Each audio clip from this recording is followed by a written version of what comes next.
Лицето отпочна прво со вербални напади, при што пристапи физички ме нападна. Се приближија, имаше на лице место представници на Министерството за внатрешни работи, кои што на овој негов напад со нежни зборови, ако можам така да се изразам, го поместија малку, пошто продолжи да се заканува и кон мене, и кон советниците, вербално да ги напаѓа, се обиде дел и физички дополнително да ги нападне. Јас не знам што друго да ви кажам, освен дека ништо не функционира во оваа држава. Какви повреди имате? Какви повреди Физички ме нападна, господио, со тепање, со замавнување, со клоци. Пред очите на МВР.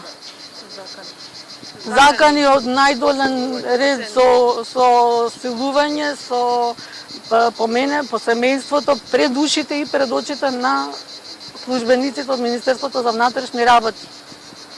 Наместо да биде веднаш приведен, му дозволија повеќе од половина час да се јавува по луѓе, по пријатели, да зборува, да раскажува што ќе ми прави, и тоа на цел глас, што ќе ми прави на мене, што ќе му прави на моето семејство, што ќе ми прави на моето дете.